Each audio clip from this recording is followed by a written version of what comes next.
She lived alone, and they called it loneliness.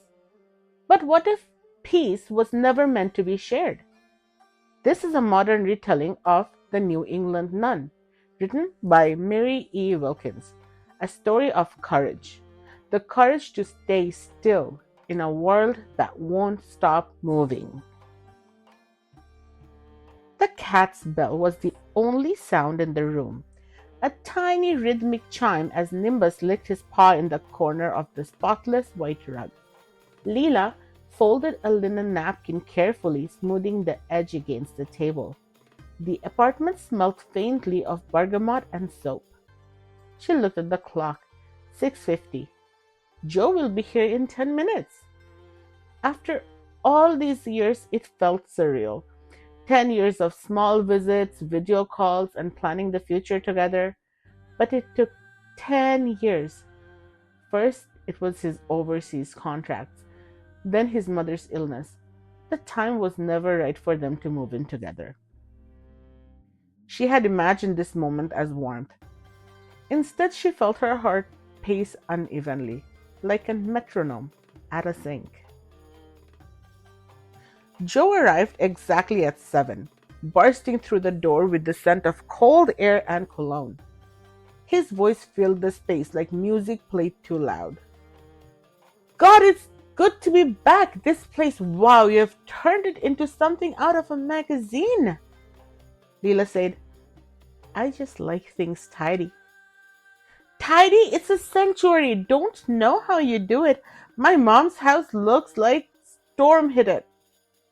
He dropped his duffel bag into the rug. Nimbus darted away. Leela winced at the thought but smiled anyway. Shoes? Maybe leave them by the door? Right. Sorry, babe. Habit. He kicked them off, half on the mat, half off. Then his phone pinged. Another ping. Another. He grinned and thumbed the screen. Everyone's asking if I'm back for good. It's wild. Feels like I never left. She stirred the soup on the stove, watching the steam fog the spotless range hood. It's nice they missed you. Yeah, you wouldn't believe the messages. Here, look at this meme. He turned his phone towards her, laughing. She smiled politely, though her chest felt tight. His voice had a constant hum now, like static. They ate dinner at the small table she had set with a single candle. Between bites, Joe narrated every detail of his mother's illness, his friends, his plans. His phone buzzed a few times. He checked it every time. Leela asked, Do you think you'll be busy again soon? Maybe. I've got options. Maybe we'll do some consulting or maybe open a clinic. We'll figure it out, right? Figure it out. The phrase felt heavy in the quiet room. After dinner, he got up to feed Nimbus while texting with one hand. Joe, you don't have to. It was too late. He tripped, scattering cat food across the white carpet. Nimbus hissed and fled under the couch. Joe froze, staring at the mess. Oh, damn it! I'll clean it. It's fine, Leela said casually. She knelt, collecting the tiny brown pieces in her palm one by one. His phone chimed again while he crouched beside her. You know what's funny? Everyone keeps saying how lucky I am. Finally settling down, huh? She looked up. He was grinning at the screen. Not her. That night she couldn't sleep. Joe's breathing was heavy beside her, his phone glowing on the nightstand. Nimbus sat at the door, tail flicking, staring at her with glassy eyes that seemed to ask, Are you okay? In the morning, she woke to a message from an unknown number. In bold letters, it said, You should know what he's been up to. Attached were screenshots, Joe's chat with his mother's nurse. Flirt emojis, late night jokes, half serious invitations. Leela read the messages twice, then locked her phone. Joe emerged from the shower, towel around his waist, humming. You making coffee? It's on the counter. She wasn't bothered by the messages. It didn't feel bad, which surprised her. It felt like nothing, with a tinge of relief. By afternoon, she sat at her desk editing a design brief. Joe paced behind her, voice rising and falling with phone calls and laughter. Nimbus slinked away to hide under the bed. Joe, hmm? Can you maybe not take calls in here? Oh, sure. Sorry, babe. He said it lately, already starting another call.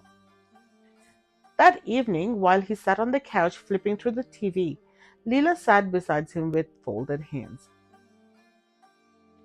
Do you ever just want quiet? Quiet, I guess. Yeah, why?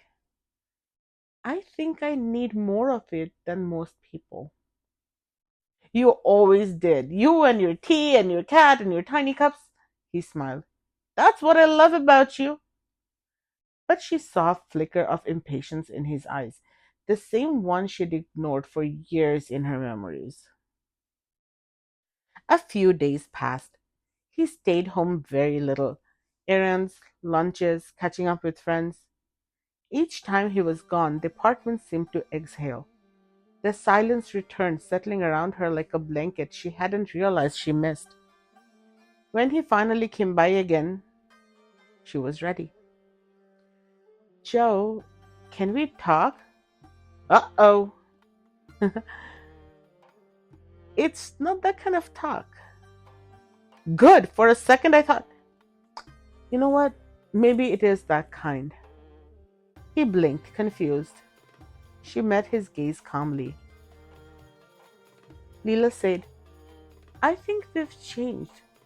You love people, noise, movement. I love stillness. And I don't think either of us should give that up. You serious? Yeah, Joe said after a long pause. I guess I felt it too.